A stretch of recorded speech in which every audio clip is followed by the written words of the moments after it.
Governor Arif Muhammad ഖാന്റെ ആറാമത്തെ ഷോയ്ക്ക് ഇന്ന് കണ്ണൂരിലെ മട്ടന്നൂര് സാക്ഷ്യം വഹിച്ചിരിക്കുകയാണ്.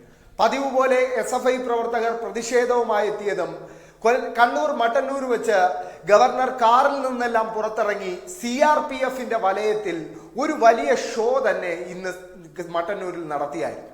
ആ ഷോയുടെ ദൃശ്യങ്ങൾ നമുക്ക് ആദ്യം ഒന്ന് കാണാം.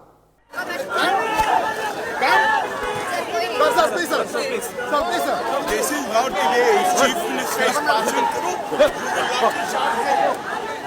If Sabina is passing, then you will lathi charge. Police ഉദ്യോഗസ്ഥരോട് തട്ടിക്കയറുന്നു ഗവർണർ. കഴിഞ്ഞ ദിവസങ്ങളിൽ ഇതിന് സമാനമായ കാഴ്ച. പോലീസ് ഉദ്യോഗസ്ഥർ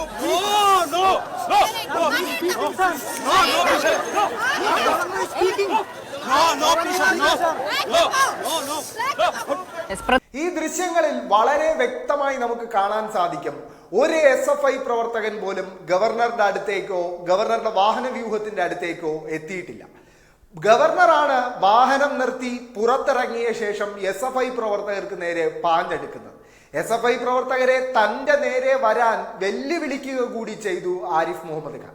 ആരിഫ് മുഹമ്മദ് ഖാൻ നിലമേൽ നടത്തിയ, തിരുവനന്തപുരത്ത് നടത്തിയ ഷോകൾക്ക് സമാനമായ ഒരു ഷോ തന്നെയാണ് ഇന്ന് മട്ടന്നൂരിലും നടന്നത്. ഗവർണർക്ക് പോലും സുരക്ഷിതത്വമില്ലാത്ത ഒരു സംസ്ഥാനമാണ് കേരളം എന്ന പ്രതീതി സൃഷ്ടിക്കാൻ ഗവർണർ നടത്തിക്കൊണ്ടിരിക്കുന്ന ഈ ഷോ ഇപ്പോൾ ഒരു പുതിയ തലത്തിലേക്ക് കടക്കുകയാണ്. ഗവർണറുടെ ആറാമത്തെ ഷോ ആയിരുന്നു ഇന്ന് മട്ടന്നൂർ നടന്നത്. ആദ്യത്തേത് തിരുവനന്തപുരത്ത് വെച്ചായിരുന്നു. തിരുവനന്തപുരത്ത് നമുക്ക് ഓർമ്മയുണ്ട്, SFI പ്രവർത്തകർ തികച്ചും ജനാധിപത്യപരമായി പ്രതിഷേധിക്കാനായി എത്തിയപ്പോൾ ഗവർണർ കാറിൽ നിന്നെല്ലാം പുറത്തിറങ്ങി ക്രിമിനൽ വിളികളുമായി SFI പ്രവർത്തകർക്ക് നേരെ പാഞ്ഞെടുക്കുന്നത് നമ്മൾ കണ്ടിരുന്നു.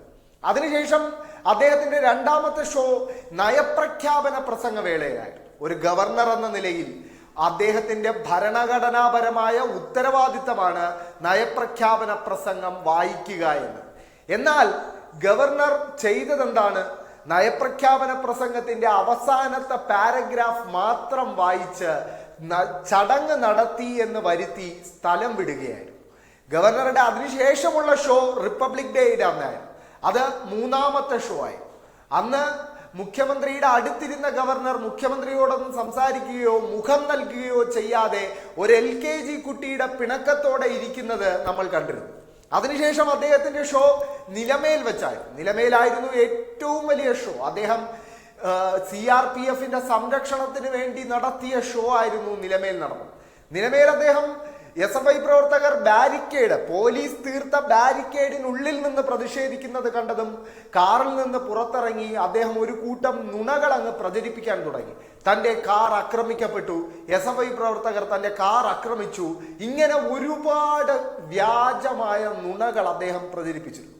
എന്നാൽ ദൃശ്യങ്ങളിൽ പകൽ പോലെ വ്യക്തമാണ്, അന്നും ഒരു SFI പ്രവർത്തകൻ പോലും അദ്ദേഹത്തിന്റെ വാഹനത്തിന്റെയോ വാഹന വ്യൂഹത്തിന്റെയോ 7 അയലത്തെത്തിയിരുന്നില്ല. പകരം SFI പ്രവർത്തകർ മുഴുവൻ പോലീസ് തീർത്ത ബാരിക്കേഡിനുള്ളിൽ നിന്ന് പ്രതിഷേധിക്കുകയായിരുന്നു. അന്ന് നിലമേൽ വെച്ച ഗവർണർ ഏകദേശം 1 മണിക്കൂറോളമാണ് ഒരു പീടികയുടെ മുൻപിലായി കസേരയിട്ടിരുന്ന് അമിത്ഷായെ വിളിക്കൂ, മോദിയെ വിളിക്കൂ എന്നൊക്കെ തന്റെ സഹായികളോട് ആജ്ഞാപിച്ചു കൊണ്ടിരുന്നത്. അതിനുശേഷമാണ് ഗവർണർക്ക് CRPFന്റെ സംരക്ഷണം ലഭിച്ചത്. അതുകൊണ്ട് തന്നെ ഇത്തവണത്തെ ഷോയുടെ ഏറ്റവും വലിയ പ്രത്യേകത എന്ന് പറയുന്നത് CRPFന്റെ സംരക്ഷണയിൽ ഗവർണർ നടത്തിയ ഷോ ആയിരുന്നു ഇന്ന് മട്ടന്നൂരിൽ നടന്നത് എന്നത് തന്നെയാണ്. എന്തായാലും ഗവർണറെ സംബന്ധിച്ചിടത്തോളം ഒരു അനിഷ്ട സംഭവം ഉണ്ടാകണം. അങ്ങനെ ഉണ്ടായാൽ അത് സംസ്ഥാന സർക്കാരിനെ തന്നെ പിരിച്ചുവിടാൻ കാരണമായി മാറുമെന്ന് ഗവർണർക്കറിയാം. അല്ലെങ്കിൽ ഗവർണർ എന്ന നിലയിൽ പുലർത്തേണ്ട മാന്യതയോ മര്യാദയോ ഒന്നും തന്നെ ഗവർണർ ഇപ്പോൾ കാണിക്കുന്നില്ല എന്നതൊരു വസ്തുതയാണ്. എല്ലാവർക്കും ജനാധിപത്യത്തിൽ പ്രതിഷേധിക്കാനും അവരുടെ പ്രതിഷേധം രേഖപ്പെടുത്താനുമുള്ള അവകാശമുണ്ട്.